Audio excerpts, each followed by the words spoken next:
भैया, हम लोग कब तक ऐसे ही दूसरों का काम करेंगे? हम चारों इतने बुद्धिमान हैं, फिर भी ऐसे ही गांव में कब तक पड़े रहेंगे? चलो भैया, कहीं शहर चलते हैं। हाँ हाँ, बुद्धिराम भैया ठीक कह रहे हैं। चलो कहीं शहर चलते हैं और वहीं पर काम करते हैं। अच्छा अच्छा, ठीक है। हम लोग कल सुबह ही शहर के लिए निकलेंगे।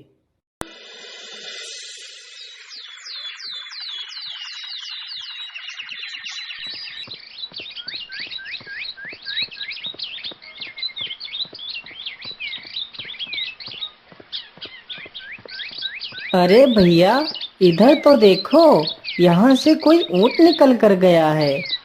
हाँ हाँ भाई, ऊँट तो निकल कर गया है, लेकिन ऊँट एक आंख से काना है। हाँ भाई, ऊँट तो काना है, लेकिन ऊँट पर बैठा कोई जनाना है। उन चारों की बातें गांव का एक आदमी सुन रहा था।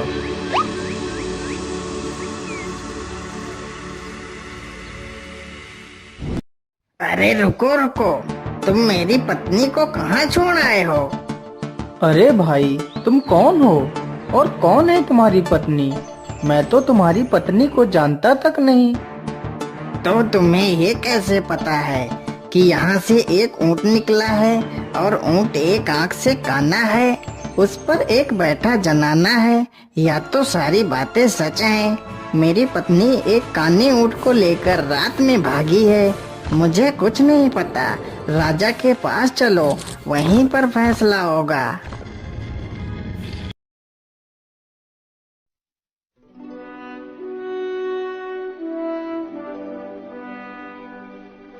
कौन हो तुम लोग और इसकी पत्नी को कहाँ छिपाया है तुम लोगों ने?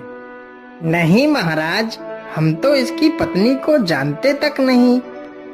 तो तुम्हें ये कैसे पता है कि उधर से एक काना ऊँट निकला है जिस पर कोई जनाना बैठकर गई है? महाराज, हम चारों भाई आज सुबह ही घर से नौकरी की तलाश में शहर के लिए निकले थे। तभी मैंने देखा कि जमीन पर ऊँट के पैर के निशान बने थे, तो मैंने जान लिया कि इधर से कोई ऊँट निकला है। अच्छा ठीक है, तो तुम बताओ, तुम्हें कैसे पता चला कि ऊँट एक आंख से अंधा है? महाराज, मुझे यह बात ऐसे पता चली कि ऊँट को जिस आँख से दिखाई दे रहा था, तो ऊँट सिर्फ उसी तरफ घास खाते हुए गया है। यदि वह अंधा ना होता तो दोनों तरफ घास खाते हुए जाता। हाँ हाँ, यह बात भी सत्य है। अच्छा ये बताओ, तुम्हें ये कैसे पता चला कि ऊँट पर कोई महिला बैठी है? महाराज, हमें यह बात ऐसे पता चली कि जब ऊँट घास खा रहा था, तो ऊँट महिला के डांटने से धीरे धीरे आगे बढ़ रहा था। यदि कोई पुरुष ऊँट की सवारी कर रहा होता, तो ऊँट न दाएं घास खाता और न बाएं खाता। आदमी खींच कर एक हंटर मारता, तो ऊँट घोड़े की तरह भागता। हाँ हाँ, यह बात भी सत्य है। अरे, ये चारों तो बहुत ही बुद्धिमान हैं, तो क्यों ना मैं इन्हें अपने पास ही नौकरी पर रख लेता हूँ। अरे धनिया, तेरी औरत को कोई और ही ले गया है, तू खुद ढूंढ जाके। और तुम लोग नौकरी की तलाश में जा रहे थे ना? हाँ महाराज, हम चारों नौकरी के लिए जा रहे थे। यदि मैं तुम लोगों को नौकरी दूं तो करोगे? हाँ हाँ महाराज, हम नौकरी के लिए तैयार हैं। यदि मैं तुम लोगों को नौकरी दे देता हूँ तो तुम काम क्या करोगे? महाराज, हम लोग वह काम करेंगे जो कोई नहीं कर सकता। लेकिन महाराज, हम लोग रोज का 1000 पैसा लेंगे। इस प्रकार चारों भाई राजा के घर में काम करने लगते हैं।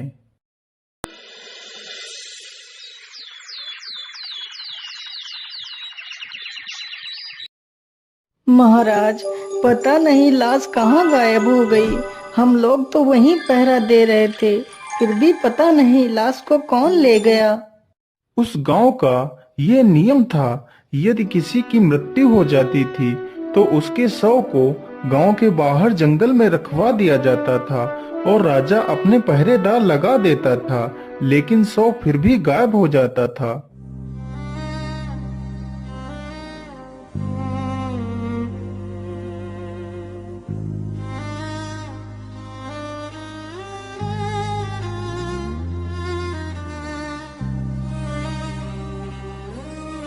महाराज, आप इतना दुखी मत हो।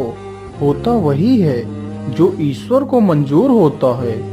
नहीं सेनापति, वह मेरी सबसे लाडली बेटी थी। पिताश्री, आप इतना दुखी मत हो, हम लोग तो हैं ना। सैनिकों, चलो राजकुमारी को ले चलो।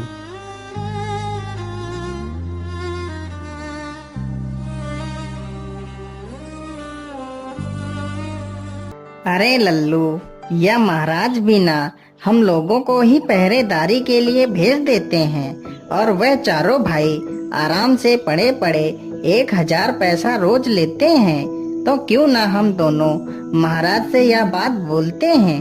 वैसे भी हम लोगों के रहते हुए भी 100 गायब हो जाता है, तो क्यों ना हम यह कार्य उन चारों को सौंपें। चलो महाराज के पास चलते हैं। बात तो ठीक कह रहे हो तुम दोनों। हमने यह पहले क्यों नहीं सोचा। सैनिकों, उन चारों को मेरे सामने पेश किया जाए। महाराज, आपने हमें याद किया। बोलिए महाराज, क्या बात है। मैं आज तुम चारों को अपनी मृत पुत्री के 100 की सुरक्षा के लिए तुम चारों को चुनता हूँ। जाओ और 100 की देखभाल करो। सुबह तक हमें वह 100 सही सलामत चाहिए। अरे बड़े भैया, इस प्रकार यदि हम चारों लोगों ने रात भर पहरा दिया तो परेशान हो जाएंगे। हम ऐसा करते हैं कि बारी बारी से सभी लोग सो लेते हैं। हाँ हाँ, ये सही रहेगा। हम लोग ऐसा ही करते हैं। तो बड़े भैया, पहले आप पहरा दो और हम तीनों लोग सो लेते हैं। फिर तीनों भाई सो जाते हैं और बड़ा भाई पहरा देने लगता है। अरे, यहाँ अकेले बैठे बैठे तो मुझे नींद आ रही है। चलो क्यों ना जंगल का थोड़ा सा हाल खबर लिया जाए।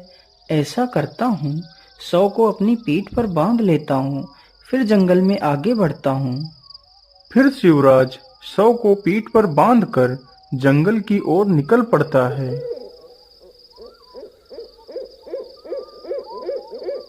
अरे, यह बूढ़ी औरत क्या तोड़ने की कोशिश कर रही है। चलो इसकी मदद करता हूँ। अरे बूढ़ी माँ, आप इतनी रात में इतने डरावने जंगल में अकेले क्या कर रही हो। कुछ नहीं बेटा, बस थोड़ी सी भूख लगी थी तो आम के फल तोड़ रही थी। क्या तुम मेरी थोड़ी सी मदद कर सकते हो।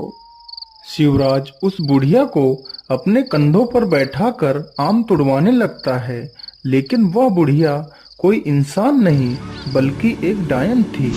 डायन एक हाथ से आम तोड़ती और दूसरे हाथ से उस 100 को उसकी पीठ से खोल रही थी। अरे ये क्या, यह बूढ़ी माँ तो मेरी पीठ पर बंधी लाश खोल रही है। जरूर यह कोई बुरी शक्ति है। अरे अरे बूढ़ी माँ, आप ये क्या कर रही हो।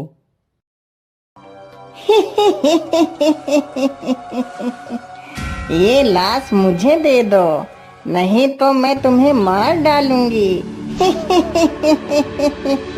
तभी शिवराज अपनी तलवार निकालता है और डायन का एक हाथ काट लेता है, तो डायन डर कर वहां से गायब हो जाती है। चलो इस हाथ को अपने साथ ले चलता हूँ।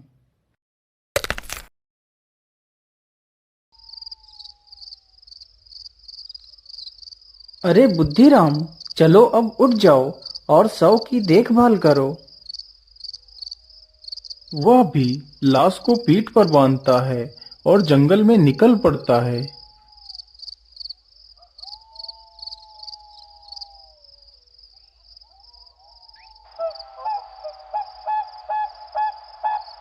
अरे ये आदमी कौन है। मुझे लगता है ये कोई डाकू हैं। अरे लाखन, यदि आज हम राजा के घर चोरी करने में सफल हो जाएंगे तो राजा की बेटी की बलि इसी जगह पर चढ़ाएंगे। चलो लाखन, चलते हैं, रात बहुत हो गई है। अरे ये डाकू तो राजा की बेटी की बलि चढ़ाने की बात कर रहे हैं। मुझे इन्हें ऐसा करने से रोकना होगा। चलो मैं यहीं पर छिपकर बैठ जाता हूँ।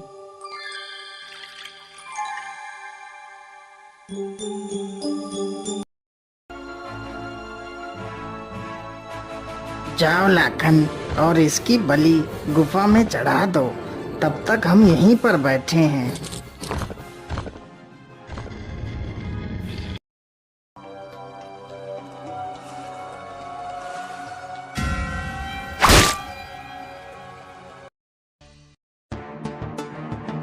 अरे जंडेल सिंह, लाखन इतना समय क्यों लगा रहा है? अब तक तो उसे आ जाना चाहिए था। जंडेल, तुम जाकर देखो, तब तक मैं खजाने को देखता हूँ। जैसे ही दूसरा डाकू भी गुफा के अंदर घुसता है तो बुद्धिराम उसे भी मार देता है। इसी प्रकार बुद्धिराम सारे डाकुओं को मार देता है। राजकुमारी जी, आप यहीं रुको और सुबह होने की प्रतीक्षा करो। जब मैं तुम्हें बुलाऊं तभी आना। बुद्धिराम वहां से चला जाता है। इसी प्रकार तीसरा भाई भी लाश को पीठ पर बांधकर जंगल में निकल जाता है।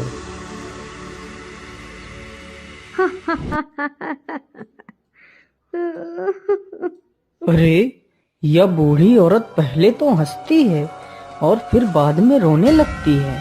चलो इससे इसकी परेशानी पूछते हैं। अरे माँ जी, पहले आप हंसती हो और फिर बाद में रोने लगती हो, इसका क्या कारण है माता जी? बेटा, मैं एक डायन हूँ। मैं रोती इसलिए हूँ कि कल इस राज्य के राजा की मृत्यु हो जाएगी, और हंसती इसलिए हूँ कि जब राजा मरेगा तो उसे इसी जंगल में रखा जाएगा और हम उसके मांस को खाएंगे। लेकिन माता जी, कल राजा की मृत्यु होगी कैसे, जबकि राजा तो बिल्कुल स्वस्थ है? बेटा, राजा के जूतों के अंदर एक सर्प बैठा है।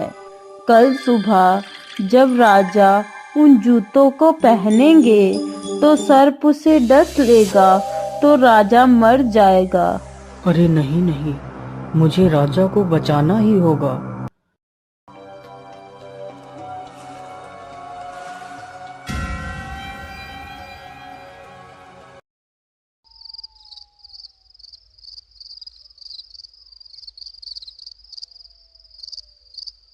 अरे भाई, मुझे यह नींद तो छोड़ ही नहीं रही है। क्या करूं, क्या करूं? चलो मैं अपना मुंह धो लेता हूं। जैसे ही वह मुंह धोने के लिए पानी का घड़ा उठाता है तभी दो परियां लाश को उठाकर ले जाती हैं। अरे, लाश को कहाँ ले जा रही हो? उसे छोड़ दो, उसे मत ले जाओ।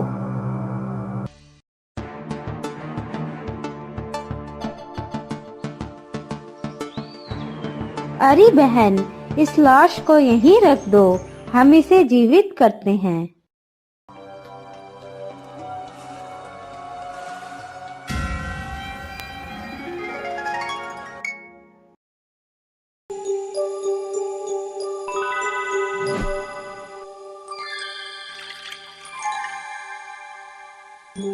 अरे बाप रे बाप, इन परियों ने तो इस राजकुमारी को जीवित कर दिया है।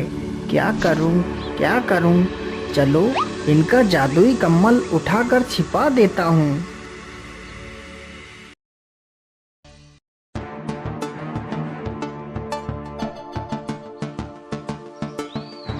अरे, हमारा जादुई कम्बल कहाँ गया? अब हम अपने घर वापस कैसे जाएंगे? तुम्हारा जादुई कम्बल मेरे पास है। अरे भैया, आपने हमारा कंबल क्यों ले लिया? आप हमारा कंबल वापस कर दीजिए। अरे नहीं, मैं तुम्हारा कम्बल ऐसे वापस नहीं करूँगा। पहले तुम मुझे ये दोनों लकड़ियाँ दे दो, फिर मैं तुम्हारा कम्बल वापस करूँगा। ठीक है, ये लकड़ियाँ ले लो, लेकिन मुझे मेरा कंबल वापस कर दो।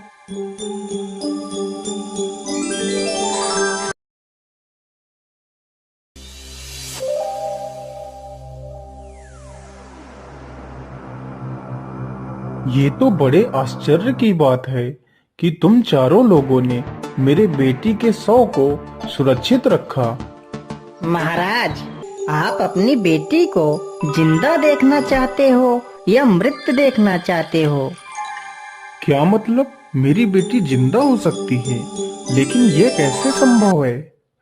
महाराज, कुछ भी संभव हो सकता है। ये देखिए महाराज।